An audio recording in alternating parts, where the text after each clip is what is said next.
Hello everyone, welcome back to our YouTube channel RNCC Nursing Online Coaching and Online Test Series। तो जो भी student हमारे साथ में आज की क्लास से जुड़ रहे हैं उन सभी के लिए बता देना चाहता हूँ कि RNCC के जो YouTube का जो ऑफिशियल पेज है यहाँ पर हम क्या कर रहे हैं, डेली बेसिस के ऊपर हम MCQ सेशन रखते हैं जिसके अंदर हम डेली कुछ इंपॉर्टेंट्स जो आपके अपकमिंग नोट सेट का जो पेपर है उसको लेके इंपॉर्टेंट टॉपिक्स का हम यहाँ पे डिस्कशन करते हैं, साथ में उनसे बनने वाले इंपॉर्टेंट एमसीक्यूज देखते हैं और फर्दर आपके क्या एमसीक्यू पूछा जा सकता है इसके बारे में भी हम यहाँ पे डिस्कशन करते हैं। साथ साथ में हमारे आरएनसीसी के ऑफिशियल जो आपको प्लेटफॉर्म है वो क्या है, एप्स। ऐप किसके लिए, एंड्रॉयड के लिए और आईओएस के लिए, दोनों के लिए उपलब्ध है। यहाँ पर हम क्या करते हैं, हमारा क्रैश कोर्स बना हुआ है और हमारा एमसीक्यू हम सेशन यहाँ पे टेस्ट सीरीज भी हम यहाँ पे क्या करवाते हैं, टाइमली शुरू करवाते रहते हैं। एग्जाम का पैटर्न के अकॉर्डिंग हम यहाँ पे डेली टेस्ट सीरीज को उसके अकॉर्डिंग हम बनाते हैं टेस्ट सीरीज, ताकि मैक्सिमम टू मैक्सिमम आपको आउटपुट मिले हमारी टेस्ट सीरीज से रिलेटेड। ठीक है, तो वो आप हमारा ऐप डाउनलोड करके वहाँ पे आप आगे का देख सकते हो कि भाई किस प्रकार से क्या यहाँ पे अवेलेबल है, कौन कौन से किस प्रकार के कंटेंट वहाँ पे अवेलेबल, डेमो क्लासेस वहाँ पे हैं, तो वो आप देख सकते हो। तो आज की जो सेशन रहेगा अपना, वो सेशन रहेगा लास्ट क्लास का बचा हुआ एमसीक्यू। लास्ट क्लास के अंदर हमने क्या पढ़ा था, पॉइजन पढ़ा था हमने, टाइप्स ऑफ पॉइजन देखे थे, उनके बारे में हमने देख लिया था। अराउंड 8 to 9 पॉइजन देखे थे हमने। उसके साथ में हमने कुछ इंपॉर्टेंट एमसीक्यू फॉर्म में हमने टॉपिक डिस्कशन किया था। ठीक है, इसके अलावा आज कुछ हमारे 10 एमसीक्यूज के अराउंड एमसीक्यूज बच गए हैं पॉइजन के, तो वो हम सबसे पहले कवर करने वाले हैं। उसके बाद में अराउंड 10 एमसीक्यूज हम और देखने वाले हैं अदर टॉपिक्स के, वो भी इंपॉर्टेंट है, एग्जाम में आने लायक टॉपिक है सारे के सारे। तो आप उन किसी को भी मिस मत कीजिए, कंप्लीट पूरा वीडियो देखिए। अगर आप न्यू हो चैनल पे तो लाइक शेयर एंड सब्सक्राइब करना तो बनता है आपका। अगर आपको क्वालिटी कंटेंट मिल रहा है, आपको लग रहा है कि हाँ वर्थ इट है यहाँ पे आपका 1 घंटा आपको देना एग्जाम टाइम में, तो जरूर आप लाइक शेयर एंड सब्सक्राइब जरूर करके जाएगा। और कोई कमेंट हो, लाइक आपका डाउट हो, तो उसको जरूर कमेंट में बताइएगा, ताकि उसको हम जो है वहाँ पे डिस्कस करके आपका डाउट है वो क्लियर करने की कोशिश करेंगे।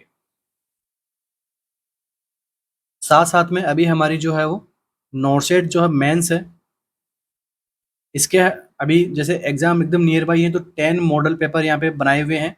तो जो भी स्टूडेंट इन्हें बाय करना चाहे, अपनी सिनेरियो बेस्ड एमसीक्यूज उसके अंदर रखे गए हैं, प्रैक्टिकल बेस्ड एमसीक्यूज हैं यहाँ पे। ठीक है, तो जो भी स्टूडेंट इच्छुक हो तो वो एक बार जरूर इसको भी कंसिडर कर सकता है, क्योंकि देखिए एग्जाम में आने आपके scenario based MCQ, practical based MCQ ही है। ठीक है, मैं यहाँ पर इतने सारे एमसीक्यूज नहीं सोल्व करवा सकता आपको सिनेरियो बेस्ड, तो आपको जरूरत पड़ेगी एक टेस्ट सीरीज की। तो आपके लिए बेस्ट क्या रहेगा, आरएनसीसी की टेस्ट सीरीज काफ़ी अच्छी है।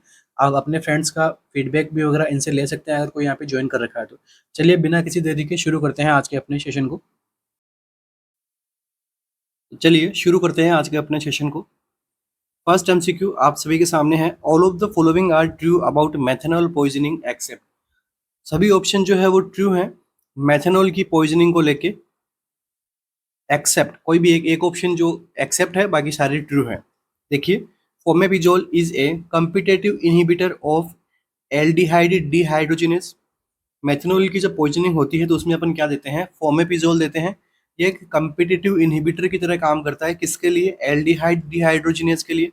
Toxic level of methanol is 1.25 ग्राम पर केजी बॉडी वेट। मेथनॉल का टॉक्सिक लेवल जो होता है वो होता है 1.25 ग्राम पर केजी बॉडी वेट। या फिर formic acid is mainly responsible for toxicity. क्या मेथनॉल की जब पॉइजनिंग होती है तो उसमें फॉर्मिक एसिड रेस्पॉन्सिबल होता है। मेथनॉल कोज ऑब्स्कर्ड स्नोई विजन। ठीक है, मेथनॉल जो है वो क्या कोज करता है, स्नोई विजन को कोज करता है। कौन सा ऑप्शन जो है यहाँ पे एक्सेप्ट है, इनकरेक्ट है।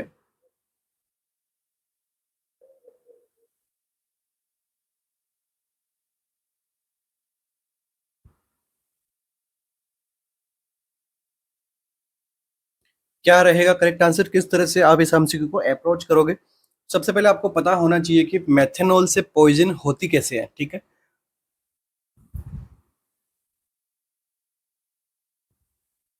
देखिए क्या होता है इसके अंदर, जब हम मेथनॉल को इनटेक करते हैं, मेथनॉल से एक इसमें कन्वर्ट होता है फॉर्मेल्डिहाइड में।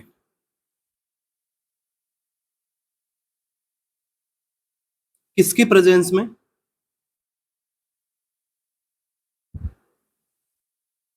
एल्कोहल डिहाइड्रोजिनेज की प्रेजेंस में।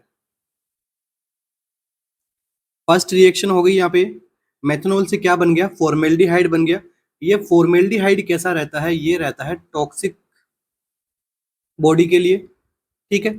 अब फॉर्मेल्डिहाइड से क्या कन्वर्ट हुआ, क्या बना? अपना फॉर्मिक एसिड,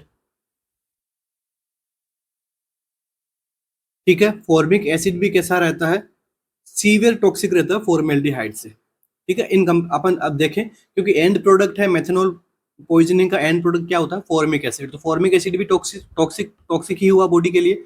अब जब फॉर्मिक एसिड का लेवल बॉडी में बढ़ता है तो ये क्या क्या कोज करता है? ये कोज करता है सीएनएस डिप्रेशन, मेटाबॉलिक एसिडोसिस,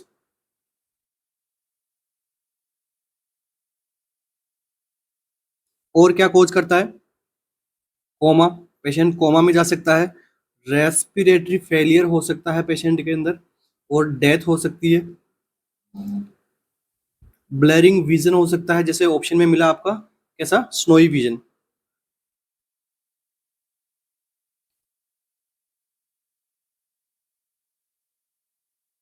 या फिर snowy vision,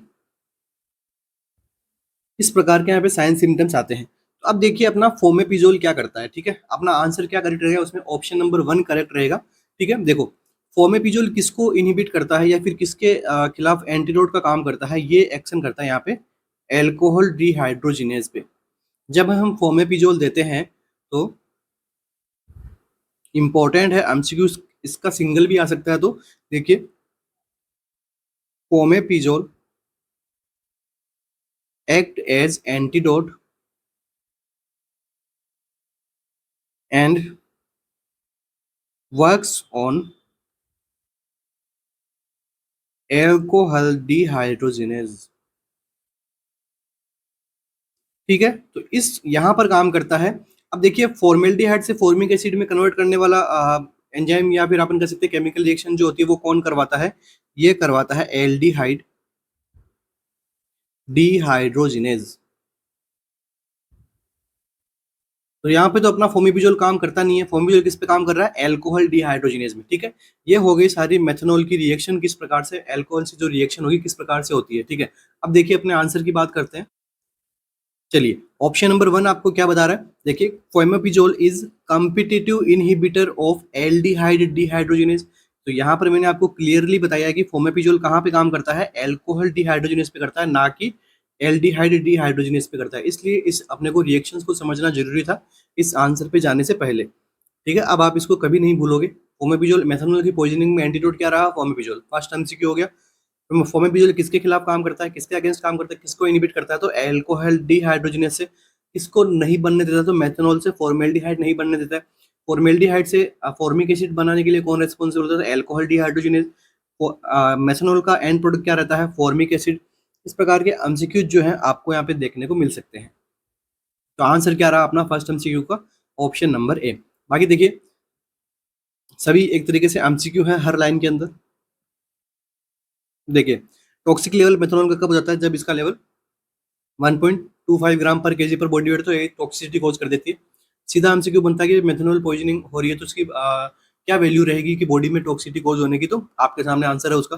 formic acid is mainly responsible for toxicity, क्योंकि फॉर्मिक एसिड क्या है? एंड प्रोडक्ट है। एंड प्रोडक्ट हमेशा रिस्पॉन्सिबल होता है, ठीक है। मेथनॉल कोज ऑब्जर्व्ड स्नोई विजन, ठीक है। ब्लड विजन होता है पेशेंट का, तो ब्लड विजन अगर स्पेशली पूछे कि विजन किस प्रकार का होता है, ऑप्शन में आ जाए 4-5 टाइप के विजन दे दे, ठीक है। उसमें से आंसर क्या रहेगा आपका? Snowy vision.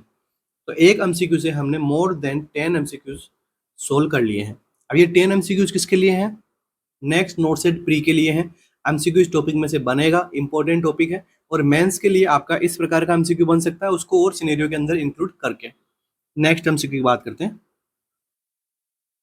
चलिए, next MCQ, segmentation of blood in blood vessel after death is known as, ठीक है। ब्लड का सेगमेंटेशन हो जाना ब्लड वेसल्स के अंदर आफ्टर डेथ कौन सा साइन कहलाता है?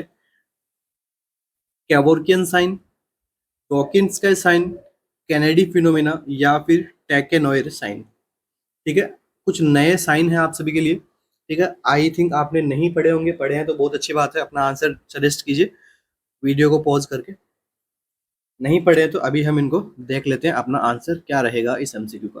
कि भाई आफ्टर डेथ यहाँ पे क्या हो गया, सभी के बॉडी के अंदर क्या होता है, सेगमेंटेशन हो जाता है ब्लड का। तो ये किसकी रेस्पॉन्सिबल की वजह से होता है, इसमें क्या होता है, कौन सा साइन कहलाता है ये।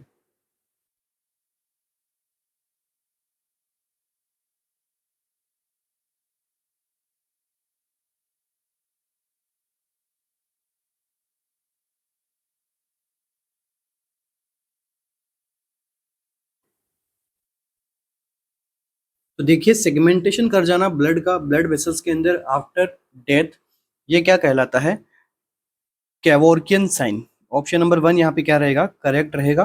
क्या होता है इसके अंदर, वही बात है, सेडिमेंटेशन, सेगमेंटेशन हो जाना, ठीक है, जमा हो जाना, अपन एक तरीके से कह सकते हैं। ब्लड वेसल्स के अंदर ब्लड का जमा हो जाना क्या कहलाता है, कैवोर्कियन साइन। ठीक है, अब इसके अंदर देखो, सबसे पहले अगर आपसे पूछ ले कि अर्लीस्ट कहाँ देखने को मिलता है, अर्लीस्ट कहाँ देखने को मिलता है, तो ये बनता है आईज के अंदर। ठीक है, आईज के अंदर ये 1 to 2 आवर्स के अंदर अंदर ये क्या है, डेवलप हो जाता है ये साइन। कैसा होता है कैवोर्कियन साइन, आईज के अंदर देखते हैं अपन। अभी यहाँ पे जो स्ट्रक्चर दिख रही है आपको आई के अंदर, वो क्या है, एक कैवोर्कियन साइन का एग्जाम्पल है। ठीक है, और इस साइन को हम क्या बोलते हैं, देखिए यहाँ पर क्या हो गया, स्क्लेरा जो है वो आई जो है वो आईलिड जो है वो क्या प्रॉपर तरीके से क्लोज नहीं हुई थी पेशेंट की आफ्टर डेथ। तो क्या हो गया यहाँ पे, ठीक है, केवोर्कियन यहाँ पे साइन आया। केवोर्कियन साइन का ये मतलब जो आपको मैं इमेज दिखा रहा हूँ, इस साइन को तो हम क्या बोलते हैं, टेक्नोइर साइन। ऑप्शन नंबर डी में आपको देखो ऑप्शन मिल रहा है कि टेक्नोइर। ठीक है, टेक्नोइर साइन इसको बोलते हैं। ठीक है, जो इमेज आपको दिखा रहा हूँ इसको। मगर टेक्नोइड साइन हो किस वजह से रहा है, ये साइन जो हो रहा है उसका रीजन क्या है, कैवोर्कियन साइन। कैवोर्कियन साइन के अंदर क्या होता है कि बॉडी के अंदर ब्लड का क्या होना, जमा हो जाना। ठीक है, बॉडी के अंदर, या तो आप बोल दो इसको सेगमेंटेशन। तो जब बॉडी के अंदर ब्लड का जमा होगा तो और भी सिस्टम्स के अंदर जमा होगा, मगर हमें ये नोटिस कहाँ पे हो रहा है, हमें नोटिस किस फॉर्म में हो रहा है, ये टेकेनोइड के फॉर्म में। टेकेनोइड फॉर्म के अंदर क्या देखने को मिलता है आपको, स्क्लेरा के अंदर यहाँ पे ब्लैकिश लाइन दिख रही है due to eye opening. But इसके अंदर कैवर्नियन साइन के अंदर क्या हो रहा है, आई ओपनिंग। ये ऐसा हो क्यों रहा है, इसके पीछे जो रेटाइनल जो वगैरह लेयर वगैरह रहती है, उनमें भी क्या रहता है, ब्लड जमा हो जाता है। जब आप रेटाइना की वगैरह की उनकी स्ट्रक्चर देखोगे तो उनमें क्या मिलेगा आपको, इस प्रकार का। यहाँ पे जो है देखो, यहाँ पे क्या हो रहा है, सेगमेंटेशन के रूम में ब्लड वगैरह आके यहाँ पे क्या हो गया, जमा हो गया है, आगे इसका मूवमेंट नहीं देखने को मिल रहा है आपको। ठीक है, तो ये हो गया अपना इमेज, अपने को पोस्टीरियर चैम्बर की इमेज दिख रही है यहाँ पे आप सभी को। ठीक है, तो ये क्या होता है, कैवोर्कियन साइन। बट जो अपने जो आईज की इमेज देखी थी ना, वो किसकी कौन से साइन की इमेज थी, टेकिनोइड साइन बोलते हैं उसको हम। ठीक है, ये दोनों ऑप्शन करेक्ट हो गए अपने, समझ लिया हमने इनका मीनिंग क्या होता है। ठीक है, एग्जाम में आपको पूछेंगे तो अभी तक यही एमसीक्यू पूछा हुआ है एक बार। ठीक है, segmentation of blood in blood vessel after death is known as Kevorkian sign. अब अगर ये आइज में देखने को मिल रहा है तो आइज के लिए स्पेशली साइन हो जाता है, उसको अपन क्या बोलते हैं, टेक्नोइड। ठीक है, अब देखिए दोनों यहाँ पे रॉकिंस के एंड कैनेडी फिनोमिना, ये किसके लिए काम में लेते हैं, ऑटोप्सी के लिए। जब डेड बॉडी होती है उसकी ऑटोप्सी वगैरह करनी होती है, तो इन दोनों, ये दोनों यहाँ पे मेथड होते हैं। ठीक है, इन दोनों मेथड्स को काम में लिया जाता है। कैनेडी फिनोमिना तो एक पेशेंट था, उसके ऊपर यहाँ पे इंजरी वगैरह देखने को मिली थी, तो उसकी इंजरी के ऊपर से जिस मेथड से उन्होंने प्रोसेस किया, तो उस फिनोमिना को इन्होंने बोल दिया कैनेडी फिनोमिना। ठीक है, इसमें अपन जरा डीप नहीं जाएंगे, अपना टॉपिक नहीं है ये। ठीक है, डॉक्टर्स लोगों का ये टॉपिक है, ऑटोप्सी वगैरह, अपने बस साइन इंपॉर्टेंट होते हैं। तो यहाँ पर आंसर क्या रहेगा अपना, option number A. Next MCQ, according to the 2013 amendment, the age of sexual consent is, ठीक है, सेक्सुअल कंसेंट की एज क्या होती है, 15 ईयर, 16 ईयर, 18 ईयर या फिर 20 ईयर।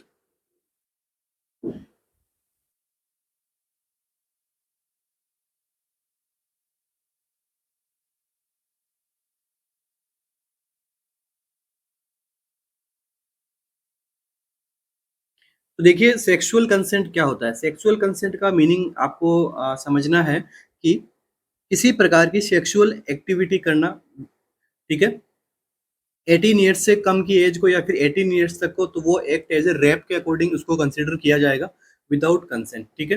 तो अकॉर्डिंग टू 2013 अमेंडमेंट पास किया गया था, age for sexual consent, sexual consent लेने की एज क्या होनी चाहिए मिनिमम? तो आंसर क्या रहेगा? 18 ईयर्स, ठीक है? आंसर क्या रहेगा? 18 ईयर्स। तो देखिए age for sexual consent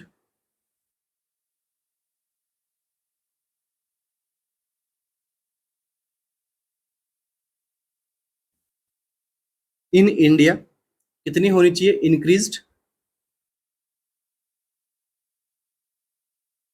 to 18 years, 18 साल से या 18 साल से ऊपर होनी चाहिए, ठीक है? इसका मतलब क्या होता है? इस कंसेंट का मतलब क्या होता है? देखिए सही से समझना है इस कंसेंट का मतलब क्या होता है, ठीक है? देखिए means any sexual activity irrespective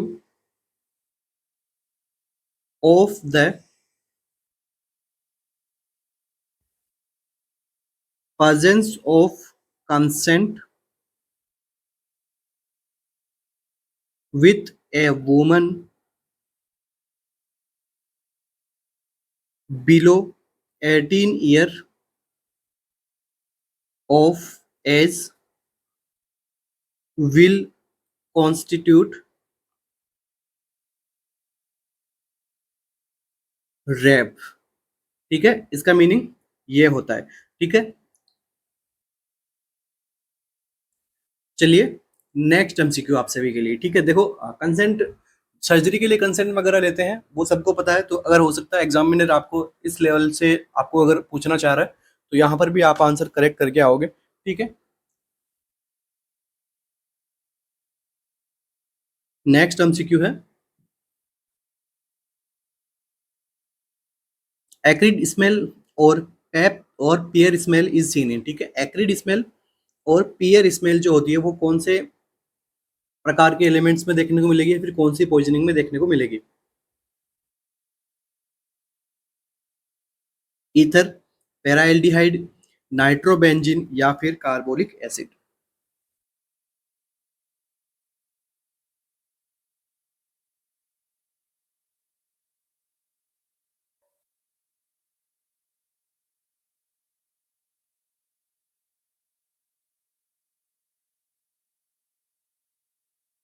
तो देखिए यहाँ पर, तो ये जो कंडीशन है किसमें देखने को मिलती है? ये मिलती है पैरा एल्डिहाइड में, ठीक है? जब पैरा एल्डिहाइड जो एलिमेंट से जो पॉइजनिंग वगैरह होगी तो इसमें कैसी स्मेल आएगी? एक्रिड स्मेल या फिर पियर स्मेल्स। तो अभी आप इस इमेज को और देख सकते हैं वापस से एक बार रिवीजन के लिए। लास्ट क्लास में मैंने बता दी थी, इस बार में इनके थोड़ा और इसमें इंक्लूड किया हुआ है। देखिए देखिए characteristics order produce by toxin, कौन कौन से टॉक्सिन से किस किस प्रकार की कैरेक्टरिस्टिक्स ऑर्डर आती है। इस वाले मेंस में आपको ये एमसीक्यू नहीं देखने को मिलेगा जितना मुझे लगता है, क्योंकि एक बार प्री में पूछ लिया है तो आई थिंक एग्जामिनर से सोचेगा कि हाँ इसके बारे में, जब इन टॉपिक्स के बारे में सबने पढ़ लिया होगा, ठीक है? आई डोंट थिंक कि स्मेल के बारे में पूछेगा, मगर जो एमसीक्यूज हम सोल्व कर रहे हैं अगर पूछेगा तो इन्हीं एमसीक्यूज के अंदर से या फिर इन्हीं टॉपिक्स में से वो पूछेगा जो मैंने आपको पढ़ा रखा है, ठीक है? इतना तो मैंने आपको कवर करा दिया है कि इससे रिलेटेड कोई सिमिलर ऑप्शन आपको वहां पे दिखेगा ऑप्शन में तो आप करेक्ट करके आ जाओगे अपने आंसर को, ठीक है? क्योंकि लाइक सपोज कीजिए ऑर्गेनोफॉस्फेरस पॉइजनिंग के बारे में पूछ लिया और वहां पे कोई नया आंसर मिल गया और आपको पता है कि ये 3 ऑप्शन तो नहीं है, बट ये नया वाला है, ये सर ने नहीं पढ़ाया, तो हो सकता है यही होगा, क्योंकि तीनों तो नहीं है, क्योंकि तीनों के बारे में अपन ने कहीं और पढ़ रखा है, क्योंकि मैंने अच्छे से आपको ऑर्गेनोफॉस्फेरस पॉइजनिंग पढ़ा रखा है, ठीक है? तो एक्सक्लूड करते हुए आपको आंसर पे करेक्ट करना है। मेंस के अंदर डायरेक्ट आंसर कोई चूज नहीं करेगा, मैं बता रहा हूँ आपको। आंसर आ भी रहा है फिर भी आप क्या करना है, एक्सक्लूड करते हुए अपने आंसर को सिलेक्ट करना है, क्योंकि उससे क्या होता है कि नेगेटिव मार्किंग जो होती है उसके होने के चांसेस बहुत कम होते हैं। चलिए टाइम वेस्ट नहीं करेंगे आपका।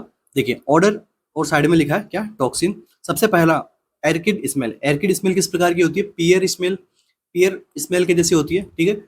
किस वजह से होती है? पैराएल्डिहाइड या फिर चारकोल हाइड्रेट की वजह से हो सकती है, ठीक है? नहीं याद रहता कोई बात नहीं, मगर एक बार देख लीजिए रिवीजन के लिए, ठीक है? बिटर एलिमेंट्स, बिटर एलिमेंट्स के बारे में हमने कल भी पढ़ा था। क्या होता है? लास्ट क्लास में हमने पढ़ा था क्या होता है, साइनाइड की पॉइजनिंग से, ब्रंट रोप कैनाबीज या फिर मैरिजुआना की पॉइजनिंग से, ठीक है। डिसइंफेक्टेंट होते हैं, उनमें कैसी टॉक्सिन्स कैसे रहते हैं, फिनोल, फिनोल में carbolic acid,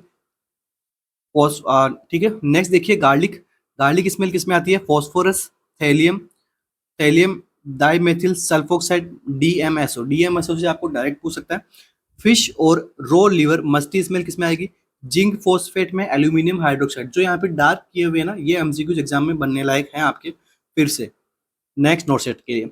kerosene like smell किस में आएगी, ऑर्गेनोफॉस्फेट। ये मैंने जब एमसीक्यू सोल्व कराया था तब भी मैंने आपको बताया था, इमरजेंसी डिपार्टमेंट में पेशेंट आई, एमसीक्यू के अंदर ये लिखा हुआ था कि स्मेल कैसी आ रही है, कैरोसिन लाइक स्मेल आ रही है पेशेंट की बॉडी से। मिंट जैसी स्मेल किस में आएगी, मैथिल साइलेट के अंदर। और मॉथबॉल्स के बारे में कैसे आएगी, पीपर के बारे में कैसे आएगी, रोटन एग्स के बारे में मैंने आपको पढ़ा रखा है, ठीक है। डाइसल्फिराम के अंदर आ सकती है, एन एसिटाइल सिस्टीन के अंदर आ सकती है, मरकेप्टन्स के अंदर आ सकती है, मरकरी के अंदर आ सकती है, ठीक है। नेक्स्ट देखिए शू पॉलीसिस्टीन किस में आती है, नाइट्रोबेंजीन के अंदर, ठीक है। तो यही यहाँ पे मेन एमसीक्यू है, कंप्लीट याद करने की जरूरत नहीं है। जो मैंने यहाँ पे सर्कल बनाया या फिर जहाँ एमसीक्यूज बनाए वो आपको ध्यान में रखना है। ये ध्यान में रखोगे, अगर ऑप्शन में इनका बारे में नहीं पूछेंगे मगर ऑप्शन में ये रहेंगे तो आपको पता है कि भाई हाँ ये तो इसका नहीं है, ऑब्वियस आप आंसर पे तो जा ही सकते हो आराम से। चलिए नेक्स्ट एमसीक्यू। और क्लास अच्छी लग रही है तो कमेंट और लाइक एंड शेयर। और जो नए बच्चे हैं, डेली बेसिस पे हम क्लासेस ले रहे हैं यहाँ पे, ठीक है। आप प्रीवियस रिकॉर्ड देख सकते हो यूट्यूब चैनल का, डेली बेसिस पे लाइव क्लासेस चल रही है, तो आप सब्सक्राइब करके जाइएगा। आपको यहाँ से डेली कुछ ना कुछ, चाहे आपके एक एमसीक्यू का ही फायदा हो मगर आपके होगा जरूर। चलिए देखिए ये एमसीक्यू आ गया आपके सामने, पूछा हुआ एमसीक्यू है, ठीक है। सारे एमसीक्यू जो है वो पीछे के कुछ 8-10 सालों में इन टॉपिक्स में से जो पूछे हुए हैं वो एमसीक्यू हमने क्या कलेक्ट किए, फिर बाद में आपसे आपके सामने लेके आए, ठीक है। देखो शू पॉलिश लैग स्मेल के बारे में आपसे पूछ लिया और मैंने इसके बारे में सर्कल भी लगाया था। आंसर क्या था अपना, नाइट्रोबेंजीन, सबसे लास्ट ऑप्शन था यही था, ठीक है। Shoe polish smell nitrobenzene. बाकी पैराहेल्डिहाइड के बारे में भी हमने एमसीक्यू सोल्व किया था, पैराहेल्डिहाइड में acrid like smell. Next MCQ, चलिए एक बार ये वाला एमसीक्यू भी पूछा गया था एग्जाम में, देखिए क्या है एमसीक्यू में। डॉक्टर और nursing disclosing the identity of rape victim is punishable under the following section of IPC, ठीक है। जो इंडियन पेनल कोड के अकॉर्डिंग उन्होंने क्या कुछ सेक्शंस लिखे हैं क्रिमिनल्स के लिए, ठीक है। उसके अंदर अगर रेप विक्टिम की आइडेंटिटी को हम क्या कर दें, डिस्क्लोज कर दें, तो वो क्या कौन से कौन से सेक्शन के अंदर पनिशिबल रहता है, सेक्शन 228 ए, 222 ए, 224 ए या फिर 226 ए, ठीक है। कौन से सेक्शन के अंदर इन डॉक्टर्स को या फिर जो भी नर्सिंग कैडर में कौन था, तो उसके बारे में अगर वो कोई आइडेंटिटी डिस्क्लोज करता है रेप विक्टिम की, तो वहां पर उसको पनिशेबल ट्रीटमेंट मिलता है। क्या रहेगा आंसर, देखिए आप सभी के लिए एमसीक्यू नया है, ऑब्वियस सी बात है, नहीं पढ़ाते अपन को कहीं भी कोचिंग वगैरह में, ठीक है, क्योंकि टॉपिक ही अनटचेबल रहता है ये वाला। मगर आपको पता होना चाहिए कि रेप विक्टिम वगैरह की जो है वो आइडेंटिटी डिस्क्लोज करना एक क्राइम है, ठीक है। तो आपको वहाँ पे प्रॉपर तरीके से उसकी इंटीग्रिटी को मेंटेन करके रखना है, ठीक है, उसकी सेफ्टी सिक्योरिटी का ध्यान रखना है, ठीक है। तो देखिए कौन से सेक्शन के अंदर पनिशेबल रहता है, इसका आंसर जो होगा वो होगा 228 ए, ठीक है। ऑप्शन फर्स्ट यहाँ पे क्या रहता है, करेक्ट ऑप्शन रहेगा आपके लिए यहाँ पे, ठीक है। तो यहाँ तक आपके सभी के अच्छे से समझ में आ गया होगा, ठीक है। अपन जितने भी एमसीक्यू सोल्व किए पॉइजन के थे, ठीक है। अब देखिए कुछ 2-3 एमसीक्यूज और बचे हैं अपने पॉइजन वाले टॉपिक में से। एमसीक्यू फॉर्म के अंदर ही मैंने आपको सारा पॉइजन पढ़ाया, ऐसा नहीं कि मैंने आपको टॉपिक डिस्कशन किया। एमसीक्यू कहाँ कहाँ से बने हैं, कहाँ कहाँ से बन सकते हैं, इसके बारे में मैंने आपको बताया, ठीक है। नेक्स्ट एमसीक्यू देखिए, एमसीक्यू है अपने लिए, a 38-year-old female presented to the emergency with extensive burn, ठीक है। एक्सटेंसिव बर्न हुआ है किसी को, 38 ईयर फीमेल है। The patient had grade 3 burn, patient को कौन सा ग्रेड का बर्न है, 3rd ग्रेड बर्न है, ठीक है। ग्रेडिंग वगैरह मैंने सब आपको प्रीवियस पढ़ा रखी है, किस प्रकार से फ्लूइड कैलकुलेट करोगे, किस प्रकार से जो फॉर्मूलाज होते हैं, कितना क्या कैसे कौन बेस्ट रहता है, कौन यहाँ पे लीस्ट रहता है, सब चीज मैंने आपको प्रीवियस बर्न की क्लास के अंदर पढ़ा रखा है। प्रेशर शोर भी कंटिन्यू पढ़ा रखा है, इंपॉर्टेंट है, दोनों मेंस में आने लायक टॉपिक है, ठीक है।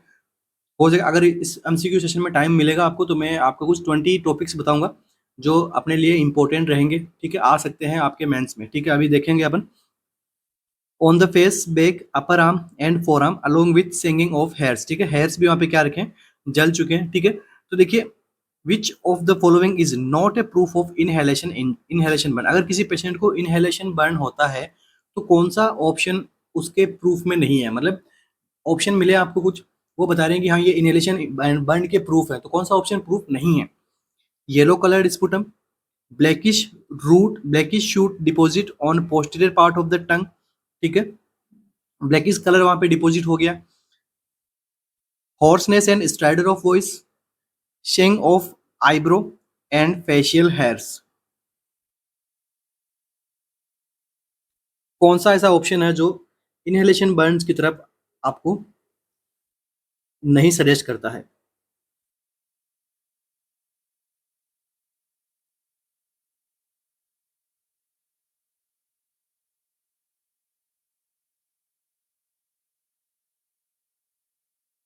ठीक है, सेंगिंग का मतलब मैंने आपको बताया है झुलसना या फिर जला हुआ। ठीक है, अपन इसको कंसिडर कर सकते हैं झुलसना से लेके। ठीक है, तो कौन सा ऐसा है जो आपको इनहेलेशन बर्न्स के अंदर इंक्लूड नहीं करता है, प्रूफ इनहेलेशन बर्न का प्रूफ नहीं है?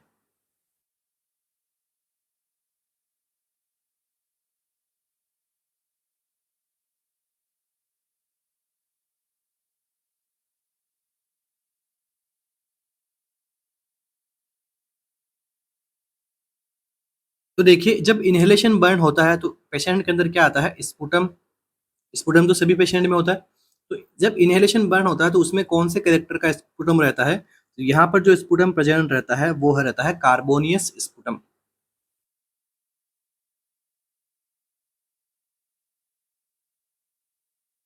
ऑप्शन नंबर ए यहाँ पे क्या होता है, करेक्ट होता है। येलो कलर्ड स्पुटम यहाँ पे नहीं देखने को मिलेगा इनहेलेशन बर्न के अंदर। क्यों नहीं मिलेगा? क्योंकि येलो कलर्ड स्पुटम तो किसमें देखने को मिलता है, बैक्टीरियल इन्फेक्शन के अंदर।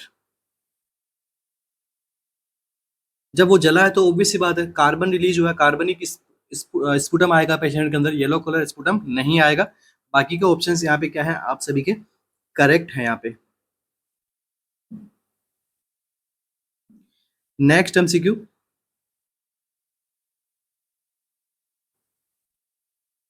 Keeping in jack knife position for long leads to death by. ठीक है, लंबे टाइम तक किसी को जैक नाइफ पोजिशन में रखते हैं तो वो डेथ हो जाती है उस पेशेंट की। क्या रीजन है उसका? वेडगिंग, बर्किंग, पोजिशनल एस्पाइक्सिया या फिर ट्रॉमेटिक एस्पाइक्सिया। क्या होता है जब लंबे टाइम तक जैक नाइफ पोजिशन में रखा जाता है पेशेंट को? जैक नाइफ पोजिशन के बारे में सबको पता ही होगा, बार बार इसकी इमेज भी दी जाती है एग्जाम में।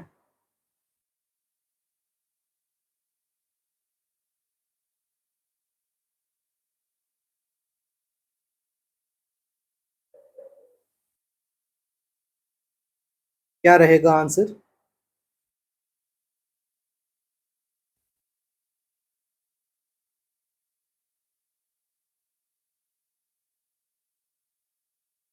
तो देखिए यहाँ पर अपना जो आंसर होगा वो होगा ऑप्शन नंबर सी, पोजिशनल एक्सपाइक्सिया। अभी जो आपको पोजीशन दिखाई दे रही है ये कौन सी पोजीशन है? जैक नाइफ पोजीशन है। ठीक है, एनल सर्जरीज वगैरह में काम में ली जाती है इस पोजीशन को। अब आप यहाँ पे क्या देख सकते हो, पोजिशनल एक्सपाइक्सिया किस प्रकार से होता है, जब जैक नाइफ पोजीशन में पेशेंट को लेटाया जाता है और वो लंबे टाइम तक लेटा रहता है तो इससे क्या होता है कि जो एब्डोमिनल ऑर्गन्स रहते हैं वो क्या करते हैं, आपका जो डायफ्राम वगैरह रहता है उस पर प्रेशर लगाते हैं। डायफ्राम पे प्रेशर लगेगा तो साथ में क्या होगा, थोरेसिक रीजन भी क्या रहेगा, प्रेशर पड़ेगा, डिप्रेस होगा वो भी। इसे ही हम क्या बोलते हैं, पोजिशनल एक्सपाइक्सिया।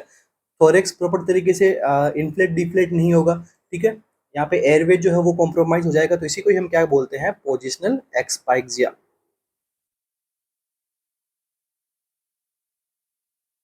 एस्पाइक्सिया सबने पढ़ाई होगा, बर्थ एक्सपाइक्सिया आपने पीडियाट्रिक में टॉपिक रहता है। ठीक है, तो वो ठीक है, एस्पाइक्सिया मतलब रेस्पिरेटरी डिस्ट्रेस के अंदर जाना पेशेंट का।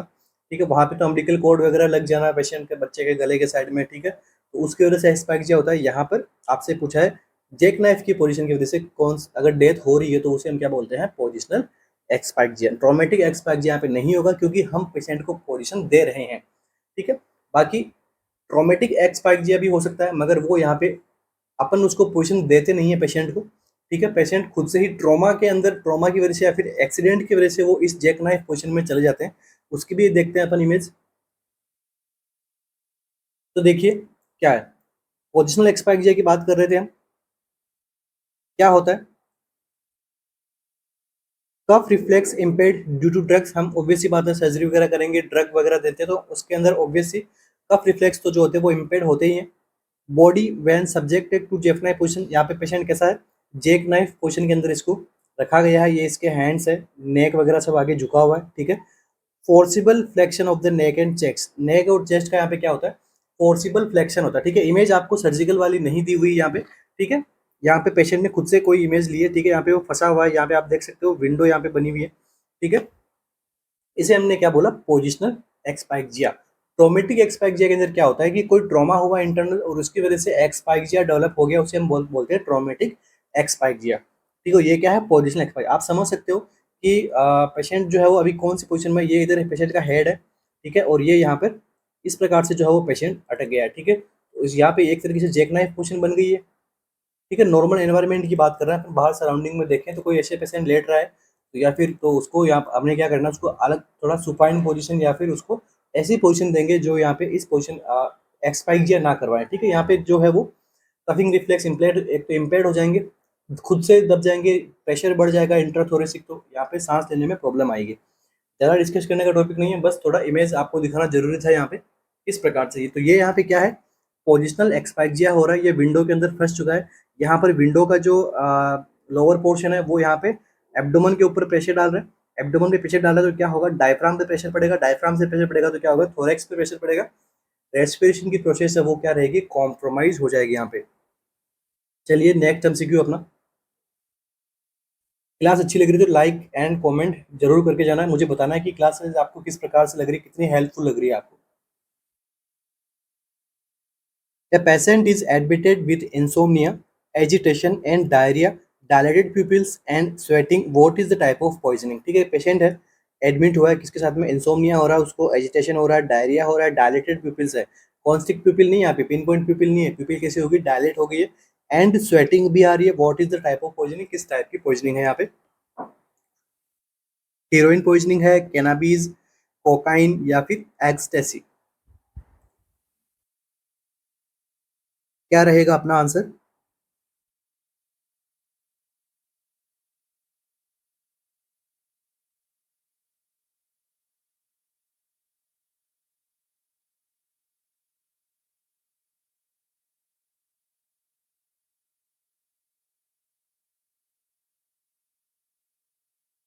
तो देखिए यहाँ पर अपना जो आंसर होगा वो होगा ऑप्शन नंबर ए। ये किसकी पॉइजनिंग है, ये हीरोइन पॉइजनिंग है, ठीक है। हीरोइन पॉइजनिंग के बारे में हमने कल क्लासेस के अंदर, लास्ट क्लास के अंदर जो पॉइजन का टॉपिक है उसके अंदर देख लिया था, यहाँ पर नहीं देखेंगे। बस एमसीक्यू आपको इस प्रकार से भी पूछा जा सकता है, ठीक है। क्या दे दिया इसके अंदर, इसमें सिनेरियो बना दिया, छोटा छोटा सिनेरियो बना दिया, यही बता सकता था भाई। इसमें 4 लाइन और एड करनी है आपको, तो क्या करोगे, एक 30 ईयर मेल है या फीमेल है, इमरजेंसी डिपार्टमेंट में आया है, 2 घंटे पहले उसने हीरोइन लिया था, 2 घंटे बाद उसके ये साइन सिम्टम आए, इसी प्रकार के सिनेरियो बनते हैं, ठीक है।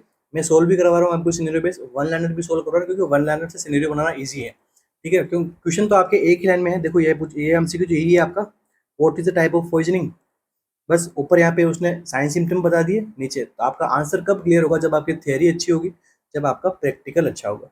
मैं बार बार इस एमसीक्यू और साथ में आपका टाइम मैनेजमेंट होगा, क्योंकि टाइम मैनेजमेंट नहीं कर पाओगे तो एमसीक्यू आपके छूट जाएंगे, बार बार मैं बता रहा हूँ इस टॉपिक को। चलिए next MCQ. A patient with suspected poisoning with meiosis, increased bronchial secretion and salivation from the angle of mouth. What is the type of antidote is to be given? ठीक है, देखो इस प्रकार के एमसीक्यू बनेंगे, आपको पॉइजनिंग के sign symptom बता दिए, पूछ लिया कि इसका एंटीडोट क्या है, ये थोड़ा हाई लेवल का एमसीक्यू बन जाता है अपना। देखिए क्या हो रहा है, patient with suspected poisoning, suspected poisoning का सस्पेक्टेड है, मियोसिस हो रहा है, और आइज हमने चेक की, वहां पे क्या हो, माइटोसिस मियोसिस, वहां पे क्या हो रहा है, मियोसिस हो रहा है। इंक्रीज्ड ब्रोंकियल सिक्रेशन यहाँ पे बढ़ रहे हैं, और सलाइवेशन हो रहा है उसके एंगल ऑफ माउथ से। तो अभी इसका जो एंटीडोट क्या रहेगा,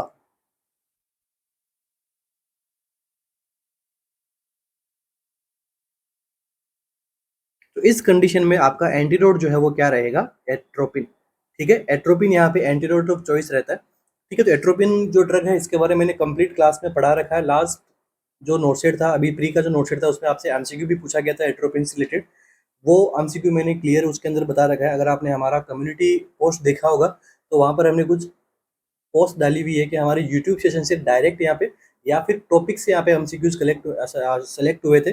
जैसे रैंसन स्कोर वगैरह हो गया, वो तो रैंसन स्कोर का तो डायरेक्ट एमसीक्यू बन गया था एक। ठीक है, तो उसी प्रकार से मैं आपको वापस से बता रहा हूँ कि सेशन हमारे काफ़ी इंपॉर्टेंट होते हैं। जो इंपॉर्टेंट टॉपिक्स हैं उन्हीं को हम यहाँ पे सेलेक्ट करके पढ़ाते हैं। ठीक है, तो यहाँ पर अपना आंसर क्या रहेगा, एट्रोपिन। यहाँ पे सपोज कोई पेस्टिसाइड से ये पॉइजनिंग लगती है, ठीक है, देखने में, तो पेस्टिसाइड से वगैरह पॉइजनिंग ऑर्गेनोफॉस्फेट से अपन देख सकते हैं।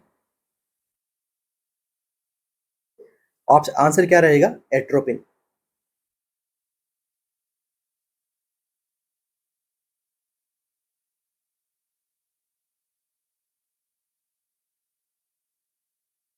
तो यहाँ तक अपने जो पॉइजन के जो एमसीक्यूज थे मैंने आपको टोटल कंप्लीट करवा दिए हैं। इसके बाद में अपने कुछ वापस से इंपॉर्टेंट एमसीक्यूज के ऊपर चलते हैं अपन। क्लास अभी थोड़ा लेना बाकी है, टाइम बचा हुआ अपने पास में। तो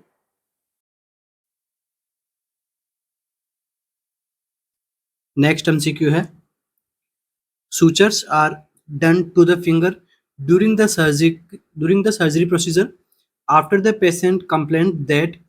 देखिए क्या किया, सर्जरी हो गई है, उसमें जो प्रोसीजर करना था कर दिया है, अभी क्या किया गया है, सूचर्स लगाए गए हैं।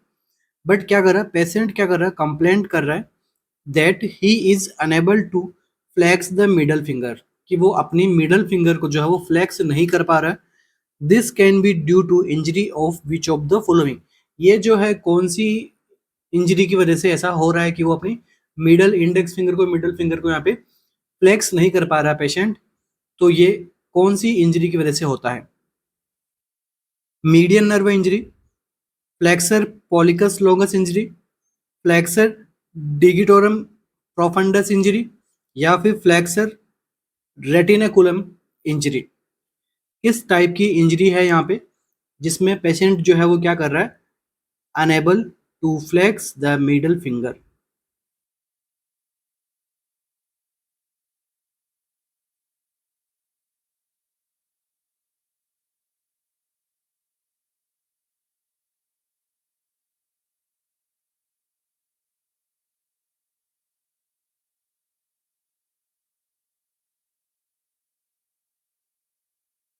तो देखिए आपको ऑप्शंस में से देख के कौन सा ऐसा ऑप्शन लग रहा है कि हाँ यहाँ पे अगर मिडल फिंगर को जो फ्लेक्स नहीं कर पा रहा है तो क्या कंडीशन हो सकती है।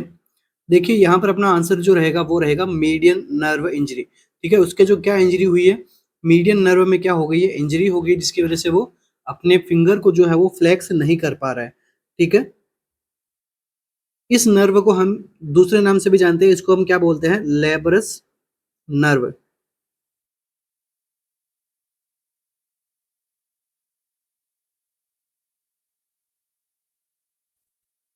और देखिए मीडियन नर्व इंजरी के अंदर हम एक टेस्ट करते हैं जिसे हम क्या बोलते हैं, पेन टेस्ट।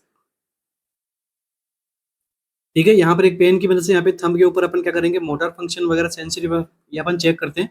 ठीक है, तो इसके अंदर आपको क्या देखने को मिलता है, कौन सी मसल को देखते हैं, यहाँ पे मसल होती है एब्डक्टर पॉलिसिस ब्रेविस मसल।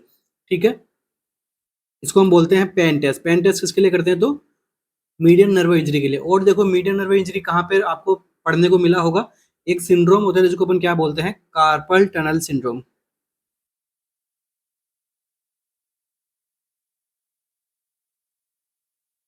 इसके अंदर भी क्या होती है, मीडियन नर्व क्या करती है, कंप्रेशन होता है उसको, उसकी वजह से यहाँ पे पेन देखने को मिलता है पेशेंट के हैंड में।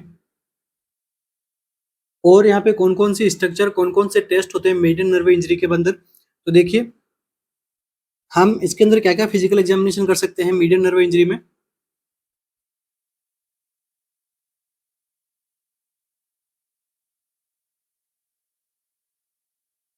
इसके अंदर हम एक टेस्ट करते हैं जिसे अपन क्या बोलते हैं, टिनल साइन।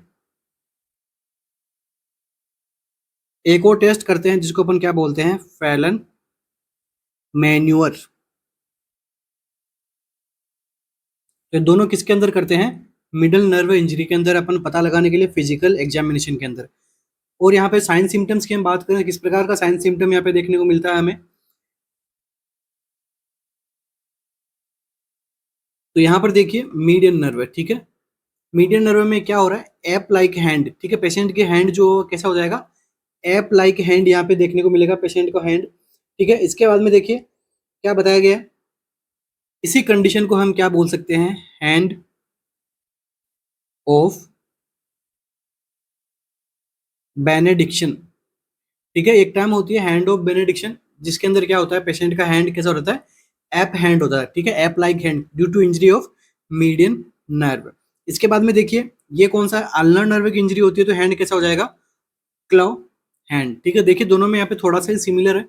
इसके अंदर तो यहाँ पे लेटरल वाली जो फिंगर्स अगर रहती है, थर्ड फोर फिंगर, वो यहाँ पे उनके अंदर पैरालिसिस वाले सिम्टम आते हैं, और यहाँ पे फर्स्ट एंड सेकंड वाले मोस्ट कॉमन, ठीक है। इसके बाद में देखिए रेडियल नर्व इंजरी होती है तो क्या देखने को मिलता है आपको, रिस्ट ड्रॉप, ठीक है। तो ये कुछ इमेज है जो आपके एग्जाम में आपको ध्यान रखना है।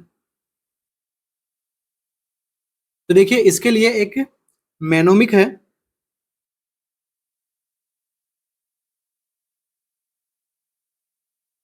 क्या है मैनोमिक, डॉक्टर कुमा, ठीक है। डॉक्टर कुमा से आप क्या समझते हो, डी से क्या आ जाएगा, ड्रॉप।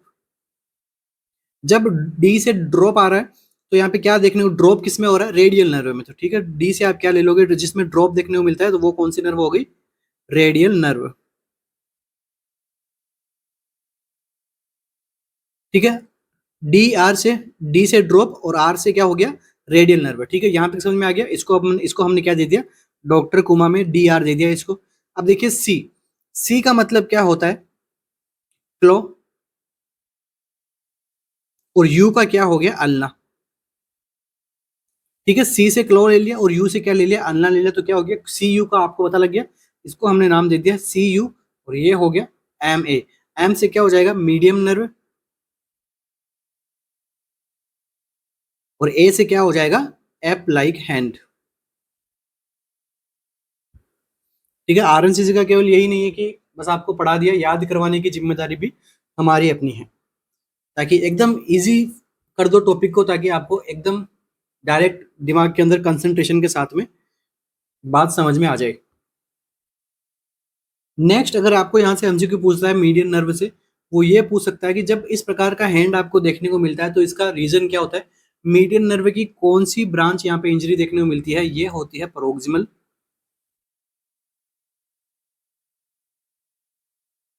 मीडियन नर्व, ठीक है। अगर आपको क्लॉ हैंड के अंदर पूछ ले कि यहाँ पे कौन सी ब्रांच में इंजरी देखने को मिलती है, तो ये होती है डिस्टर अल्नर नर्व,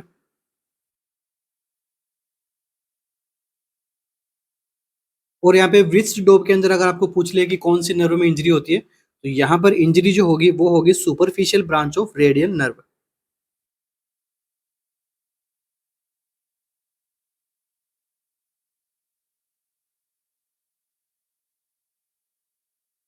ठीक है। तो ये अपना टॉपिक कंप्लीट हो रहा है, तीनों टाइप की हमने नर्व पाल्सी देख ली एक ही टॉपिक के अंदर। नेक्स्ट एमसीक्यू हमारा, a patient presented with the following lesion likely diagnosis, ठीक है।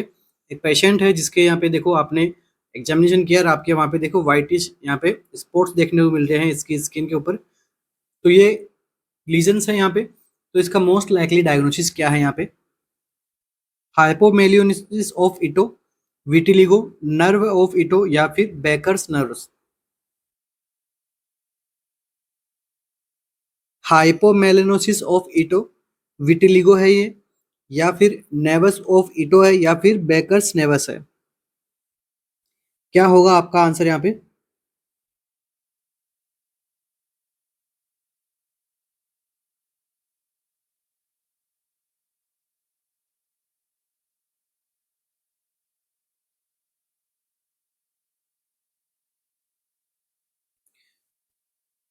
तो ये तो टॉपिक आप सभी का पढ़ा हुआ होगा आई थिंक।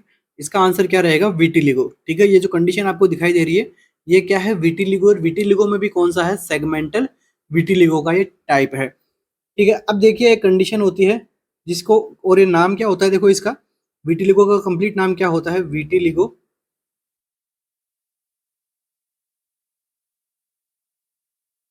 वल्गारिस, ठीक है। कौन सी डिजीज कंडीशन होती है, ये होती है विटिलिगो वल्गारिस।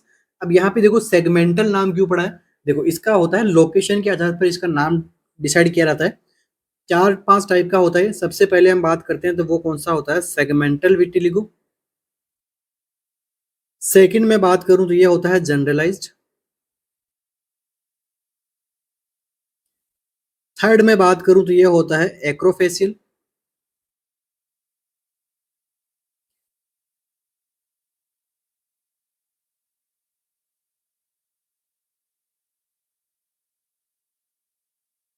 फोर्थ में बात करूं तो ये होता है lip tip vitiligo. And fifth में बात करूं तो ये होता है विटिलिगो यूनिवर्सलिस।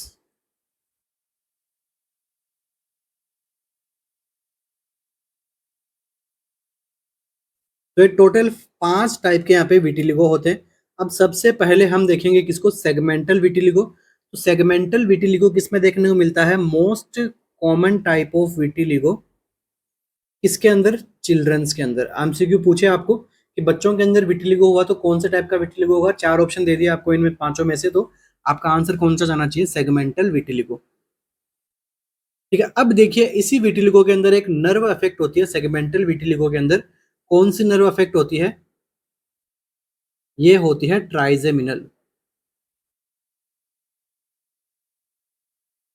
यहाँ पर कौन सी नर्व अफेक्ट होती है, ट्राइजेमिनल नर्व यहाँ पे जो होती है वो यहाँ पे डिस्टर्ब होती है। या फिर अपन कह सकते हैं कि जहां जहां ट्राइजेमिनल नर्व की ब्रांचेज होती है वहां वहां पे ये विटिलिगो ज्यादा देखने को मिलता है। अब बात करते हैं second, generalized vitiligo. Generalized vitiligo के अंदर क्या होते हैं, एक्सटेंसिव लीजन्स बनते हैं।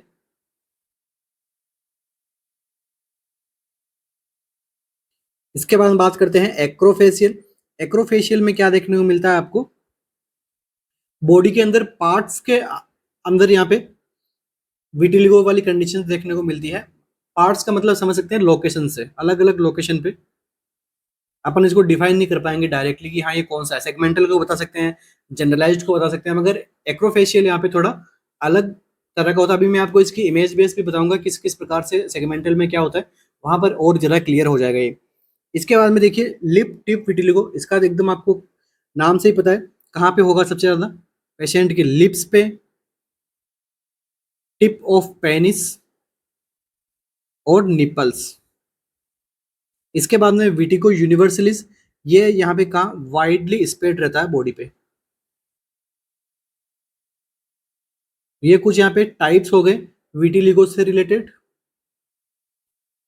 अब जिन्हें ये डाउट है कि विटिलिगो क्या है तो उनको मैं बता दूं, लॉस ऑफ स्किन कलर। ठीक है, स्किन का जो कलर है वो यहाँ पे क्या हो रहा है, लॉस हो रहा है जगह जगह से। ठीक है, पेची यहाँ पर बोल सकते हैं, पेची पैचेस के फॉर्म में स्किन के कलर यहाँ पे लॉस हो रहा है due to lack of pigmentation. कौन सा पिगमेंटेशन बॉडी के अंदर काम आता है यहाँ पे, लैक ऑफ पिगमेंटेशन, कौन सा, मेलानिन।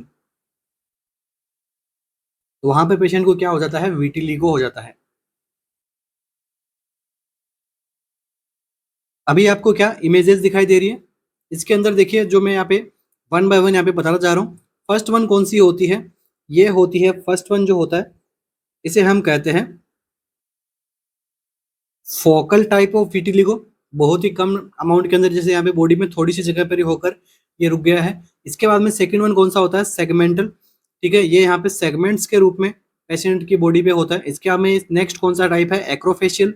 इसके बाद में वल्गरिस, इसके बाद में यूनिवर्सलिस। ठीक है, यहाँ पर मैं डिनोट कर देता हूँ, फोकल, सेगमेंटल, एक्रोफेशियल, इसके बाद में वल्गरिस और इसके बाद में यूनिवर्सलिस। इसमें से अगर आपको पूछ ले एडल्ट में कौन सा मोस्ट कॉमन होता है तो ये होता है विटिलिगो वल्गरिस। बच्चों में सबसे ज्यादा क्या होता है तो ये होता है most common in childrens. Next MCQ,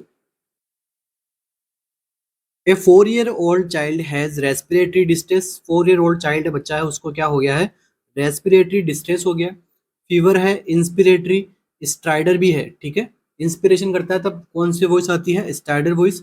x ray, नेक का आपने एक्सरे किया कौन से व्यू में, लेटरल व्यू में। बच्चे को लेटरल व्यू में रखा, फिर हमने क्या किया, नेक का एक्सरे किया, और एक्सरे में आपको क्या दिखाई दे रहा है, lateral view show thumb sign on neck. Neck में आपको क्या साइन देखने को मिला है, थंब साइन।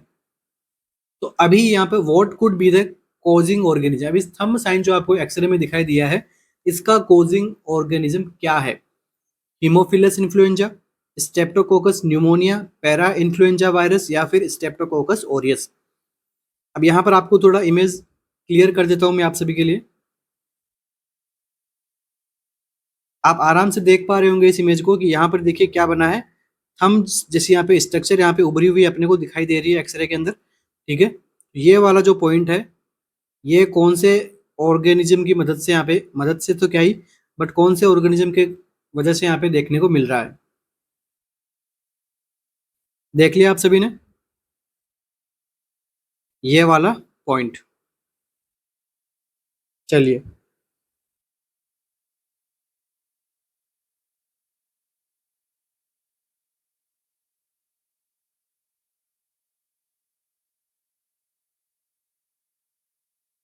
तो सबसे पहली बात तो इंस्पिरेटरी स्टाइडर कौन सी कंडीशन में होता है, और यहाँ पे क्या बताया गया, रेस्पिरेटरी डिस्ट्रेस भी हो रहा है पेशेंट को, फीवर भी है, इंस्पिरेटरी स्टाइडर है। तो सबसे पहले मोस्ट कॉमन आपको देखना है कि ये कंडीशन कौन सी है। तो कंडीशन है ये एक्यूट एपिग्लोटिस या फिर एपिग्लोटाइटिस, ठीक है। एक्यूट एक्यूट एपिग्लोटाइटिस वाली कंडीशन है। अब जब आप इसका एक्सरे करवाते हो इस ऐसी कंडीशन में बच्चे का, तो वहां पर एक इंपॉर्टेंट साइन देखने को मिलता है, इसे हम क्या बोलते हैं, थंब साइन या फिर थंब प्रिंट साइन।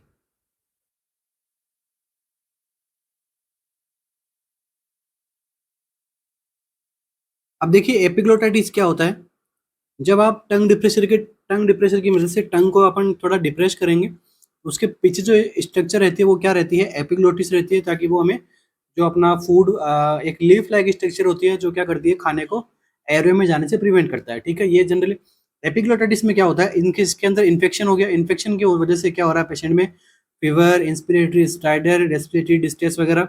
एक्सरे करवाया, क्या मिला, थंब साइन। अब इसका मोस्ट कॉमन रीजन क्या होगा, यहाँ पे देखिए, यहाँ पर क्या थोड़ा कॉन्ट्राडिक्टरी थोड़ा आंसर अपना रह सकता है। देखिए कुछ बुक्स के अंदर करेक्ट माना गया है हीमोफिलस इन्फ्लुएंजा को, मगर देखो यहाँ पे क्या है, हार्मोफिलस है, ठीक है। कंफ्यूज इस वजह से क्या है कि बच्चे जल्दीबाजी में क्या आंसर गलत कर देते हैं, पूरा नहीं पढ़ते हैं, ठीक है। तो यहाँ पर आपका आंसर हीमोफिलस इन्फ्लुएंजा, इसको समझ के एक करेक्ट नहीं मत कर देना।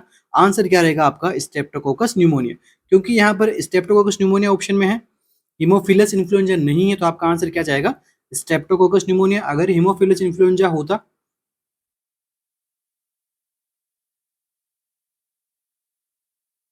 ठीक है, टाइप बी वाला, तो वो यहाँ पे क्या रहता है, प्रायोरिटी में रहता है, ठीक है। इसीलिए दो यहाँ पे आंसर बनते हैं। फर्स्ट प्रायोरिटी किसको देते हैं, हीमोफिलस इन्फ्लुएंजा को। अब वो नहीं है यहाँ पे, तो अपना आंसर क्या जाएगा, स्ट्रेप्टोकोकस न्यूमोनिया। अब देखिए बात करते हैं हम इसके ट्रीटमेंट के रिगार्डिंग कि अपन इसको ट्रीट कैसे करेंगे एपिग्लोटाइटिस वाले बच्चों को। तो देखो ट्रीटमेंट के अंदर बच्चे को सबसे पहला एमसीक्यू बनेगा, तो वो बनेगा पोजीशन से, कि एपिग्लोटाइटिस वाली कंडीशन में बच्चा कौन सी पोजीशन लेता है। तो पोजीशन कौन सी रहती है आपकी, ट्राइपॉड पोजीशन। अभी इसकी मैं इमेज दिखाऊंगा आपको ट्राइपॉड पोजीशन कैसी होती है। इसके बाद में एंटीबायोटिक की अगर हम बात करें तो कौन सी देते हैं, अमोक्सिसिलिन या फिर एम्पिसिलिन। एम्पिसिलिन की क्या अपन डोज रखते हैं, तो 50 mg पर केजी पर डे, यहाँ पे अपन क्या रखते हैं, डोज रखते हैं। इसके बाद में यहाँ पे स्टेरॉइड थेरेपी भी प्रोवाइड करवाते हैं। स्टेरॉइड थेरेपी में कौन क्या करवाएंगे, डेक्सामेथोसन या फिर हाइड्रोकोर्टिसोन।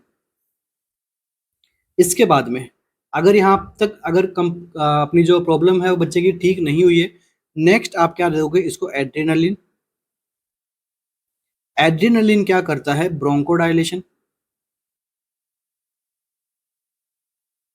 तो जो बच्चे के अंदर जो रेस्पिरेटरी डिस्ट्रेस हो रहा था, वो क्या हो जाएगा, ट्रीट हो जाएगा। या फिर आप कह सकते हैं डिस्निया को ये क्या कर देगा, ट्रीट कर देगा। एड्रेनलिन दे दिया हमने। इसके बाद में नेक्स्ट क्या देंगे हम, humidification oxygen.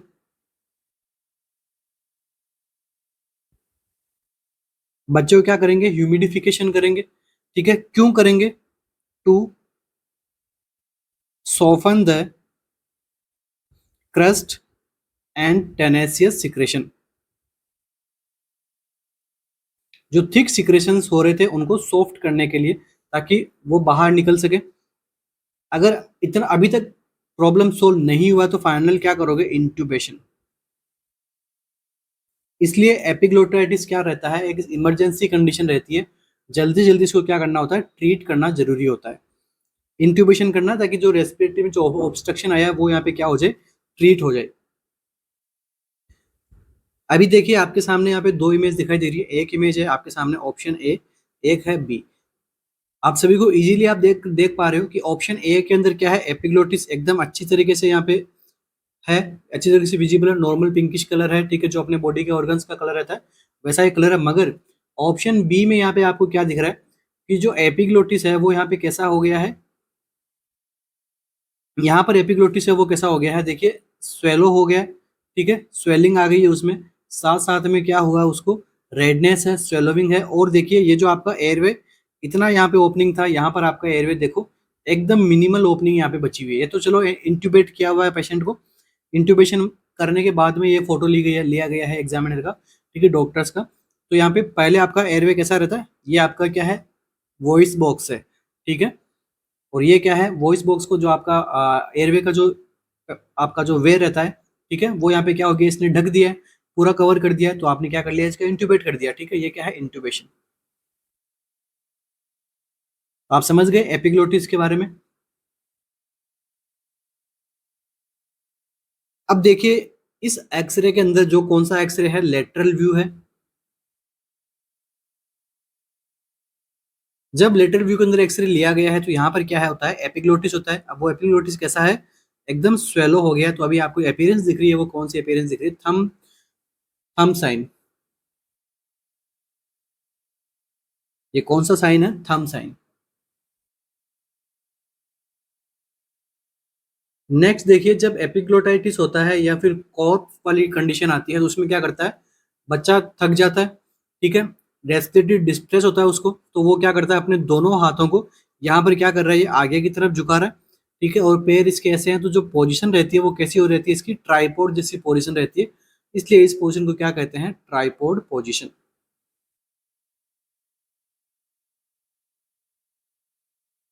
Next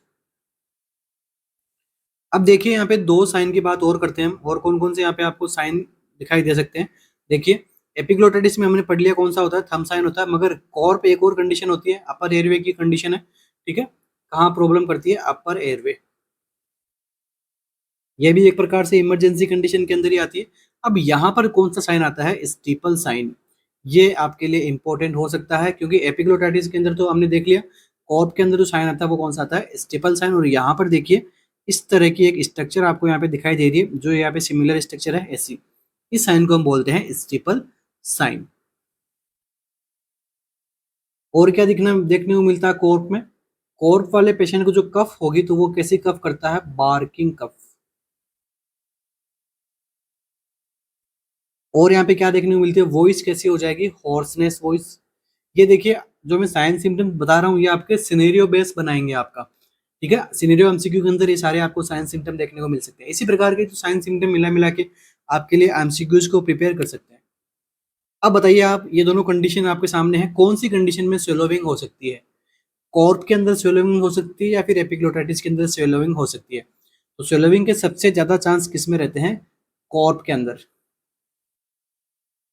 swallow able, able to swallow. और यहाँ पे एपिग्लोटिस के अंदर क्या स्वेलिंग हो गई इसके अंदर, पूरा जब एयरवे कॉम्प्रोमाइज कर दिया है तो यहाँ पे बहुत ज्यादा पेन होता है पेशेंट को, नॉट एबल टू स्वेलो। तो ये हो गया अपना टॉपिक कौन सा, एपिग्लोटाइटिस, इमरजेंसी कंडीशन है, पेशेंट आते रहते हैं इमरजेंसी के डिपार्टमेंट के अंदर, और इसलिए अपना ये टॉपिक इंपॉर्टेंट बन जाता है समझाना। So thank you so much all of you, बने रहने के लिए थैंक यू, और wish you all the best for your upcoming AIIMS mains NORCET. तो आपको क्या करना है, डेली आपको अपनी प्रिपरेशन को कंटिन्यू रखना है, ठीक है, ऐसा नहीं कि भाई कल नोट सेट है तो अब आज पढ़ाई छोड़ देता हूँ। तो ये सब चीज़ें उन लोगों के लिए होती है जो एक दो बार सिलेक्शन ले रखे होते हैं, क्योंकि देखो एज ए स्टूडेंट मन नहीं मानता है कि अपन पढ़ाई को छोड़े, अगर एक भी टॉपिक हम कवर कर पाते हैं। बट देखिए वो ये सब चीज़ें इसलिए बोली जाती है क्योंकि अपन क्या करते हैं, एंड टाइम पे अपन काफ़ी एकदम fast fast fast fast revision करने में लगे रहते हैं, उसमें क्या होता है ना, अपन कुछ गेन कर पाते हैं और अपन देख लेते हैं कि हाँ, ये हमारा ठीक है टॉपिक पढ़ लिया, मगर एग्जाम टाइम में वो टॉपिक हमें रिमेमराइज नहीं होता है, क्योंकि हमने एकदम फास्ट फास्ट तरीके से पढ़ते हैं। ऐसा नहीं करना है। चाहे आपको 2 टॉपिक आपके बचे हुए हैं, आराम से आप उनको पढ़िए, बस आराम से जाइए और आपका कॉन्फिडेंस बूस्टअप रहेगा उन 2 टॉपिक को अच्छे से पढ़ के जाओगे तब, बजाय 60 टॉपिक पढ़ के जाने से। ठीक है? तो आप पढ़ सकते हो आराम से, मेरी तरफ से कोई मनाही नहीं है। बस आपको अपना माइंड को एकदम कूल रखना है, ताकि आप एग्ज़ाम के अंदर आपका जो है अपना 100% दे पाओ। ठीक है? तो ये मेरा आप सभी का कहना है। ठीक है? क्योंकि एज़ अ स्टूडेंट मैं भी आपकी ही कंडीशंस के अंदर रह चुका हूँ। ठीक है? मैं भी जब एग्ज़ाम टाइम आता था थोड़ा-सा स्ट्रेस अप हो जाता था, क्योंकि स्वाभाविक है। ठीक है? ह्यूमन नेचर है, माइल्ड एंग्जायटी हमेशा आदमी को क्या करती है, या फिर पर्सन्स को क्या करती है, गोल ओरिएंटेड होती है माइल्ड एंजाइटी। ठीक है? इसलिए हल्का एनजीएस होना गलत बात नहीं है, बस उसको यहाँ पे मेजर एंजाइटी में मत कन्वर्ट करना। मेरी ओर से आप सभी के लिए यही इन्फॉर्मेशन थी जो मैंने आपको बता दी। बाकी आप सभी अभी जैसे 2-3 दिन बचे हुए हैं एग्जाम को लेके, आप एक काम कीजिए, आपका अगर एडमिट कार्ड आ गया है तो आपको क्या करना है, आपका एग्जाम टाइम आप सभी को अगर पता लग गया है तो उस एग्जाम टाइम में कोशिश करो पेपर सोल्व करने की। जो भी आपके पास में टेस्ट सीरीज ली हुई है, आरएनसीसी का लिया हुआ है, तो आप उसी टाइम पीरियड में आप अपना टेस्ट देने की कोशिश करो, ताकि जब एग्जाम वाले दिन भी आपका माइंड जो है वो उसी टाइम पीरियड में आपका एक्टिव रहने की प्रोबेबिलिटी बन जाती है। ठीक है? तो ज़्यादा टाइम ज़ाया नहीं करेंगे आप सभी का, आप अपनी वापस प्रिपरेशन में लग जाइए। Wish you all the best. मिलते हैं अपने नेक्स्ट सेशन के अंदर, कुछ बेहतरीन सा लेके आएँगे आपके लिए। ठीक है? और इम्पोर्टेंट सेशन लेके आएँगे। 1-2 टॉपिक्स बचे हुए हैं मेरे दिमाग में है, उनको मैं पढ़ाना चाहता हूँ, उससे पहले अगर मुझे वक़्त मिल जाएगा तो उनको मैं यहाँ पे कवर अप करवा दूँगा। Thank you.